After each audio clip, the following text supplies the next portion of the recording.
Sonic's 3D career has never been known as one of the best. The popular opinion is that after Sonic Adventure 2, the franchise went downhill with the release of Sonic Heroes in 2003 and lost its course fully with Shadow the Hedgehog in 2005. Two games a look at another time due to their different structure and gameplay. Sega wanted to win back the audience with the Xbox 360 and PlayStation 3 on their way, so work on Sonic's most ambitious and hyped up game to date started development. Unfortunately, hell quickly started after the head of Sonic Team and producer of the series, Yuji Naka, unexpectedly left to start his own new business, and to make matters worse, the Nintendo Wii wasn't powerful enough for the project. As such, the staff was divided into two to create two separate games. Sonic the Hedgehog for Xbox 360 and PlayStation 3, commonly referred to as Sonic 2006, and Sonic and the Secret Rings for the Wii, not the topic of today's video. What was supposed to be a work full of passion turned into a stressful race against the clock for an incomplete development team. Sega demanded the game to be out by the end of 2006 to not only celebrate Sonic's 15th anniversary, but also to rack up on Christmas sales. Reportedly, the code was too unstable for release, so an earlier beta build was shipped in combination with an unfinished game. The final product was met with universal negativity and hatred by critics and fans alike, and to this day, Sonic 2006 has a legendary status as one of the worst video games of all time. When I got an Xbox 360 in early 2007 with this game, I actually enjoyed playing it, and when the PlayStation 3 found its way into my home by the end of the year, I would purchase that version as well. The thing is, I was an 11 or 12-year-old kid, and from what I can remember, I've never touched this game again until last year. What's my opinion of it now, and are there any redeeming qualities? Is this truly one of the worst video games of all time? As usual, I'll deal with the plot first. 10 years ago, the Duke of Soliana, the central city of this game, was attempting to harness the power of the city's god, Solaris, to manipulate time and space at will for eternal happiness. The experiment fails, causing two beings, Iblis and the evil Mephiles, to separate. Shadow and newcomer Silver, who traveled back to this point in time, seal Mephiles in the so-called Scepter of Darkness and witness how Iblis is sealed inside the body of the Duke's daughter, Elise. If Mephiles and Iblis were to ever reunite, Solaris would become one again, which equals the end of time and space all of a sudden. In the present, Eggman accidentally drops the Scepter of Darkness sometime after obtaining it, thus releasing Mephiles, while Iblis is still sealed inside the grown-up Princess Elise. In the bleak and doomed future, where Silver originally comes from, Mephiles confronts Silver that Sonic is responsible for the destruction of the world, motivating Silver to travel back in time with the help of Mephiles to kill Sonic. It turns out that Mephiles set up this plan to make Princess Elise cry, for if she ever cried, Iblis's flames inside her would be released, making Solaris whole again. How did Sonic get in touch with Elise? Well, Eggman is after Iblis to revive Solaris for his intents and purposes, so Sonic sees it as his job to rescue her, creating a romantic bond between the two. Had trouble following that? That's because I did too when I was playing. The first thing I want to get off my chest is the time traveling.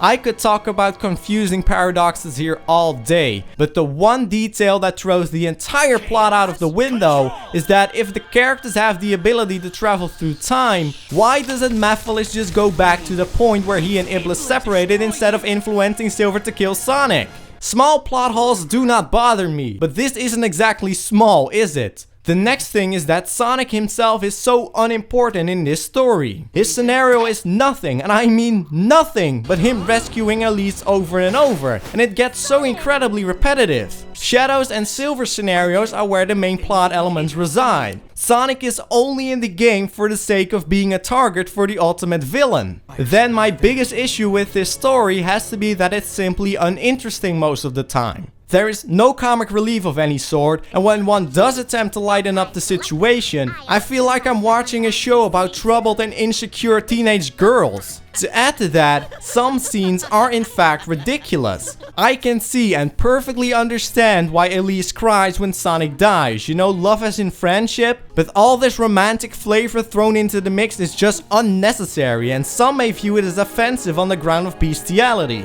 Now I do have some positive things to say as well. Shadow's personality is more likable, being less emo and more confident of himself. And Mephiles has got to be one of the best villains in any Sonic game with his eerie and mysterious appearance. The following may just be a personal thing of mine, but I dig it when elements of friendship are incorporated into the narrative. Rouge tries to comfort Shadow by saying she will always be on his side even if the whole world is against him, for which Shadow shows appreciation. And when Blaze requests Silver to finish her off for a better world, he simply isn't capable of doing so because he needs her as his best friend. That sort of stuff pulls on my heartstrings and establishes a connection with the characters for me. The presentation helps on that too. Some scenes aren't finalized, the quick example being this one with light and sound coming from an explosion before the aircraft actually crashes. But animations are a large step up from the ones in Adventure 2, rightfully so in the 7th generation game. And the voices are pretty decent, though again they don't always match the lip movement. The acting is nothing outstanding, and some lines and characters in general have poor delivery, but I didn't think it was bad overall, and Dan Green's performance as Mephiles can be very menacing.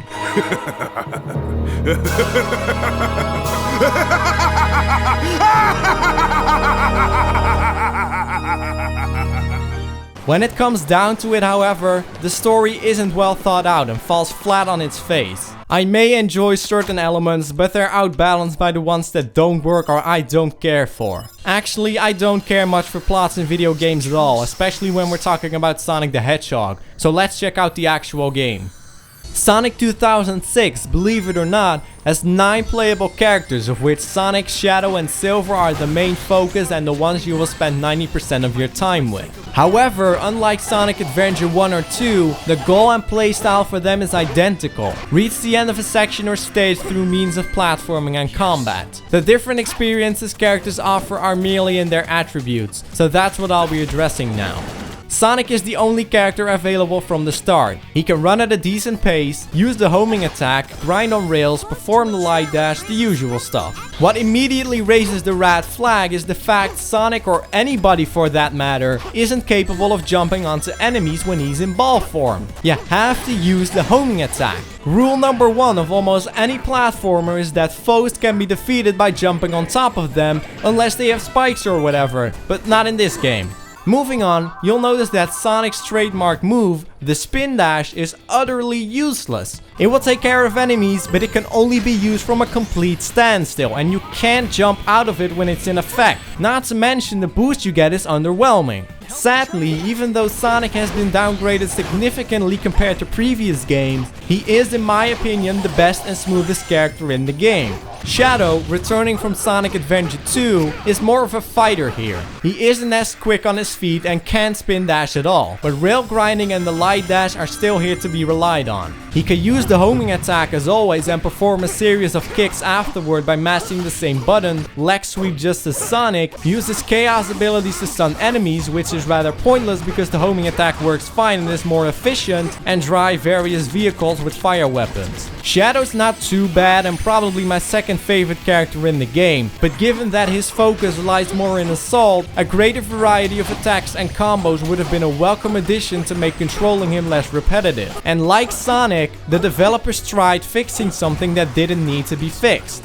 Silver's unique power is his psychokinesis. Like Shadow, he's more combat oriented than Sonic, but instead of tackling threats head on, he takes them out from a distance by returning projectiles or throwing environmental objects. While there is some satisfaction in that at first, it will quickly start wearing off. Draining the health of foes takes longer than it should, and while you can stun them and fling them into oblivion, it's a chore to do so until you obtain the proper shock bracelet upgrade from the shop, and even then it's still sluggish. The further I got into Silver's story, the more I wished I could deliver blows with good old man-to-man fighting, and he's one of the slowest characters in the game. He can float for a certain amount of time and raise platforms with his psychokinesis, which is cool and all, but none of that makes up for his limited arsenal of moves and painful lack of speed. The 6 remaining amigos include Tails, Knuckles, Rouge, E123 Omega, Amy and Blaze, but you play as them so briefly and infrequently that I'm puzzled why they're in the game as it is. For that reason, I won't waste any time on them, besides saying that they are all terrible. Either because they are too heavy with no sense of fluidity, sport clunky and unreliable attacks, move criminally slow, and in some cases suffer from all these problems at once. Blaze is the only tolerable sidekick because she doesn't control like a bag of cement and has solid offensive skills. But I still find myself hanging in the air all the time, waiting to finally land on the ground after using specific attacks. I don't understand why none of the characters are even remotely as speedy as they once were. Sonic games are not all about speed, their platform is at the core, but it's one of the elements that sets his games apart from others in the genre. It's extremely ironic, but during most of its runtime, Sonic 2006 is a slower game than any main series Mario adventure I've played, or the majority of platforming titles for that matter, which leads me on to the action stages themselves. The only times you'll be going around at the speed of sound is via the ridiculously large amount of cinematic and scripted sequences. I thought Sonic Adventure 2 had a lot of them, but it doesn't even compare to this game, and they can last up to as long as 35 seconds. The heroes are going fast, but you're not making them go fast. The key factor that has always made Sonic games so rewarding to play. If anything, Sonic 2006 seems more of a mix of brawling and platforming from my point of view. While you're not always required to defeat monsters or robots, nearly every level likes to interrupt your progress from time to time with closed doors or sealed containers, which won't open until you've cleaned up a wave or sometimes multiple waves of enemies. Sonic doesn't suffer a whole lot from this in my eyes, as he isn't continuously ambushed by it. But Shadow and Silver are, and Silver is not at all as efficient in battle as the other two hedgehogs. I know I shouldn't judge a game based on what you expect it to be, but rather what it is trying to be. Unfortunately, even with that mindset, it's just not very good. As I said, there is no combo potential or anything like that like in hack and slash games or beat 'em ups. You're pulling the same stunts over and over on brain dead yet very enduring and robust enemies. And when it's not that, you're directing rolling balls into holes, destroying a group of searchlights, or activating a set of purple orbs in the pitch black darkness. I don't mind these mini challenges sprinkled throughout, but they tend to last longer than desired with the overall slow pace of the characters and game itself. The straight up platforming bits are the best moments, and in fact, let me be positive for a second, the level design is actually pretty great in that regard, and probably the strongest point of the gameplay in its entirety in Sonic 2006. You've got quite a number of wide open stages with multiple routes to take, leading to a different experience during revisits, and taking the time to explore can make your adventure more comfortable with rings or extra lives, as well as increase the longevity. The fact you have to play through some of the same stages in the 3 stories also doesn't irritate me too much because of this, as I'm given options on how I want to proceed. That's not always the case, mind you, but at least I'm not repeatedly going down linear hallways like in Sonic Adventure 2. On the flip side of that, while Adventure 2 has a few trial and error moments, Sonic 2006 is filled with them. Speed boosters and springs causing you to run into obstacles or fly off the stage altogether, docks collapsing under your feet, sudden instant death hazards, and most notably Sonic super speed sections as a whole. In these sections, Sonic cannot stop running forward until he reaches the goal ring, and it is nigh impossible for new players to know how to get there successfully. You have zero control over Sonic's direction when he's in the air, often causing you to collide with obstructions or fall off the stage, and you're uninformed about what to do in certain situations with a very small time frame before you're toast.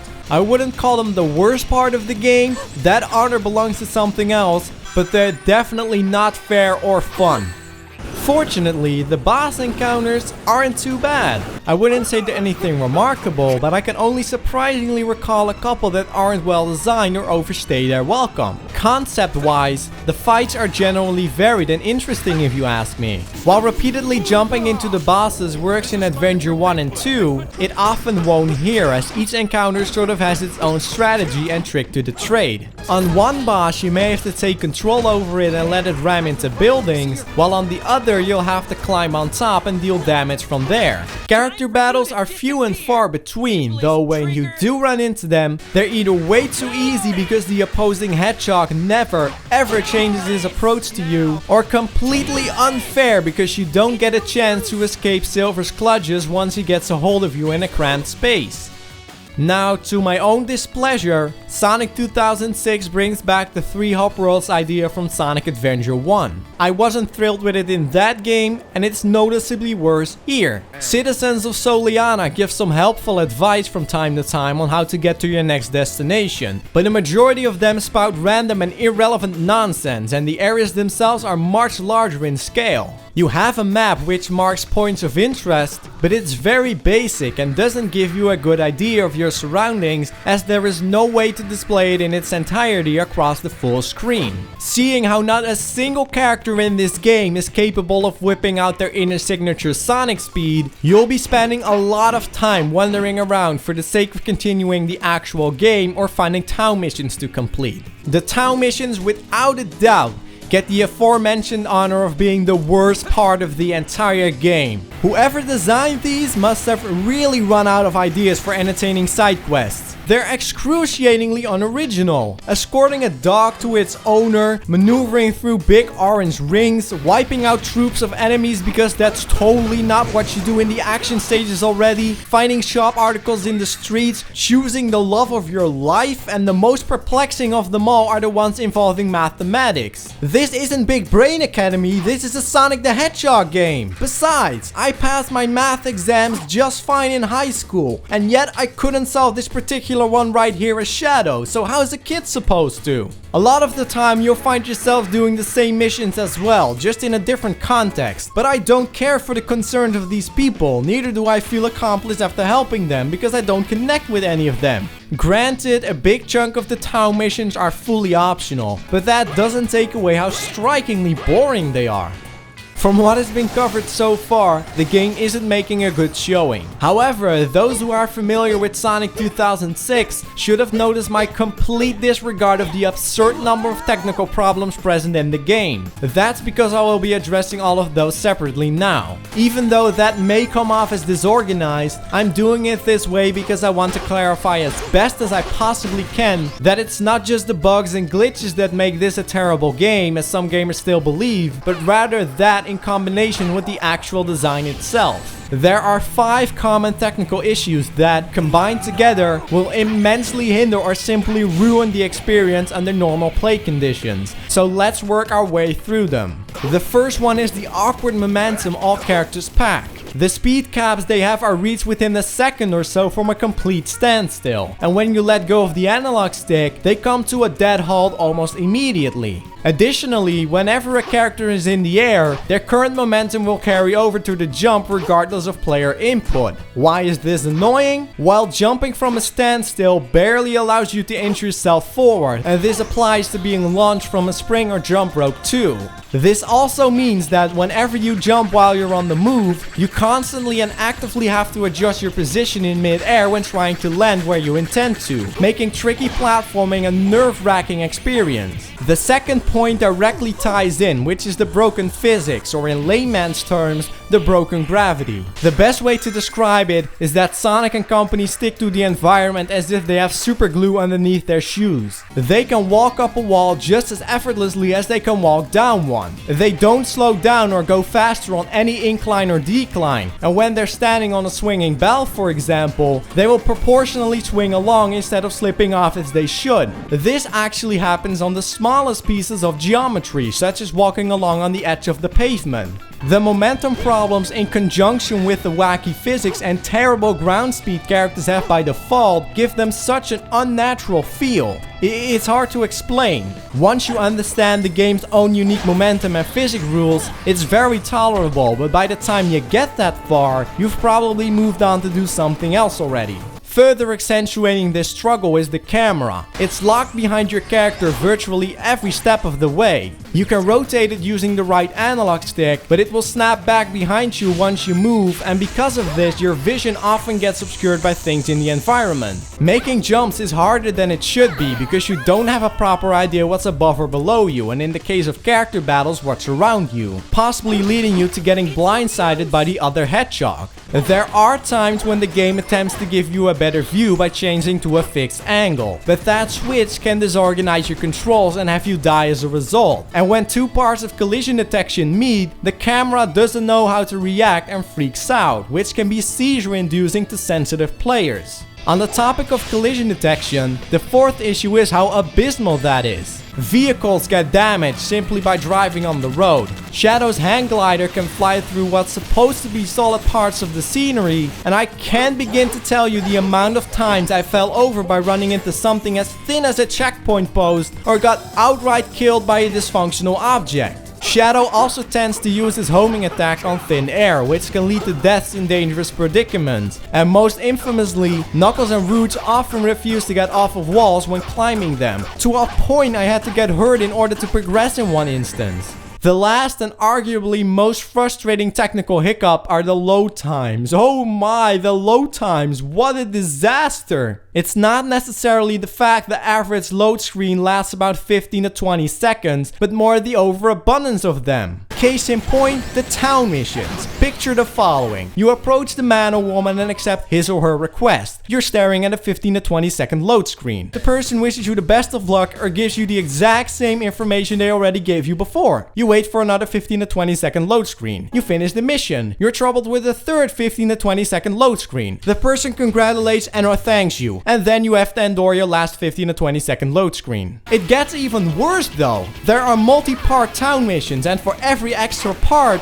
2 additional load screens are added. One for the person basically saying, "Good job so far, keep going," and one for the next part of the mission. The worst I recall was a town mission consisting of 5 parts, so do the math yourself, and when you fail or die in any of these parts, you're sent back to the hub world and you have to redo the entire mission from scratch. This is the reason the town missions suck so hard, and you already know how I feel about them without the excessive loading. Mercifully, the rest of the game isn't played with nearly as many or long load screens, but the waiting is still unpleasant, and I just can't fathom how the team consciously designed the town missions like that. The fragile technical state of Sonic 2006 is one of the reasons why I just didn't bother completing the game 100%, in sharp contrast to the adventure titles where I collected all the main game emblems twice, once on Dreamcast and once on GameCube. Like in Adventure 2, you receive a rank based on your performance at the end of an action stage, but now also for bosses and town missions. S-ranking everything, including the hard variations for the action stages, which are hardly any different by the way, is half of the work to acquiring all emblems in the game, or gold medals as they're called here. While the other half is finding the grand total of 380 silver emblems scattered across all of Soliana.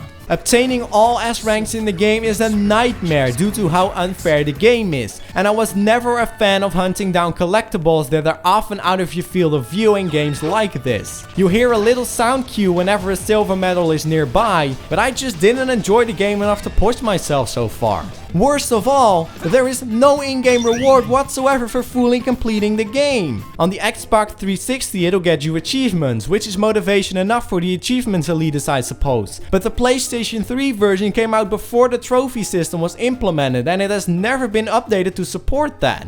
Ironically, the bugs and glitches can greatly work to your advantage if you decide to tackle this completionist journey. The physics can save you from situations that would have otherwise been fatal. Silver and E123 Omega can circumvent their floating limitations by repeatedly tapping the jump button, allowing you to travel substantially greater distances as Silver, and in the case of E123 Omega, skip almost the entire stage. And collision detection errors can be abused. Silver can clip through doors using the right setup with boxes, and Sonic is capable of the same by aiming the Sky Gem at the corner of a door. The Sky Gem is one of 7 gems Sonic can purchase in town, which all grant him unique abilities, from a whirlwind breakdance move to running fast.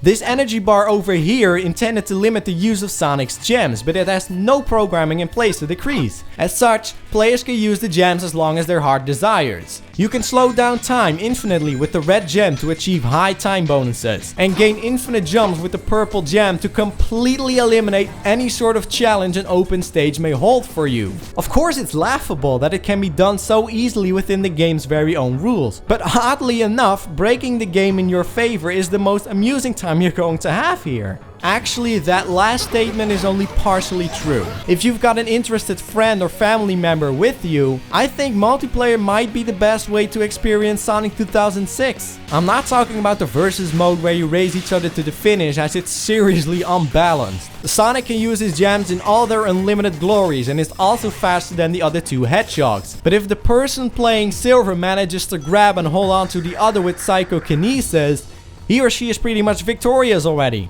No, what I was referring to is the game's tag mode. The two will have to team up to clear 7 of the 9 action stages by destroying larger groups of enemies and hitting switches simultaneously and whatnot. In a way, I consider this superior to the single player campaign because there are no hub worlds, no town missions, no story elements, and no boss battles, even though I didn't mind the boss encounters. You just go from stage to stage like in Sonic Adventure 2, and having somebody with you for laughs can turn what is otherwise a mediocre or decent experience into a good or great one. Obviously, it's going to depend on your teammate, and the total playtime you get out of it is rather miserable, but I take that over playing a game that is needlessly padded out with poorly designed distractions from the actual main action stages.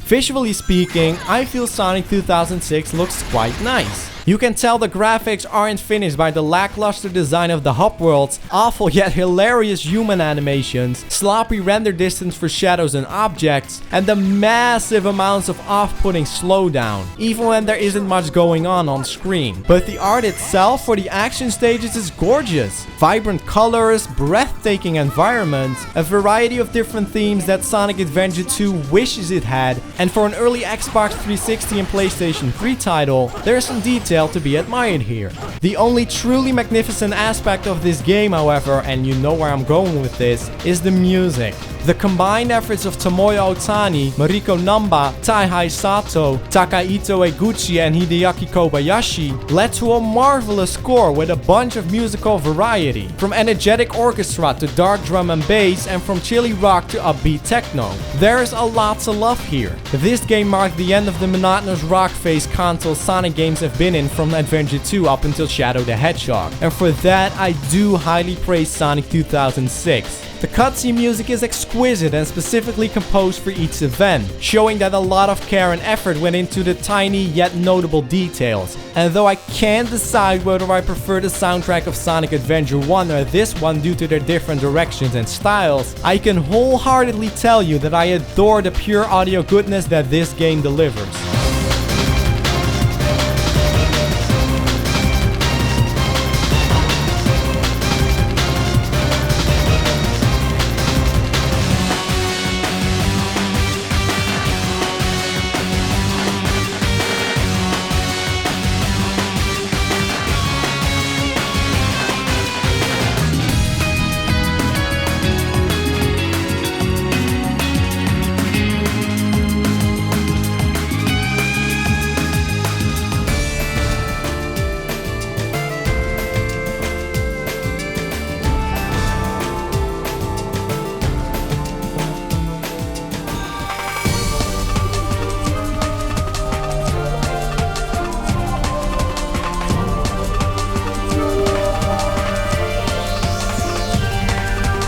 And the best part is, you don't even need the game itself to enjoy its music, as the official soundtrack is available on Amazon and iTunes as expected.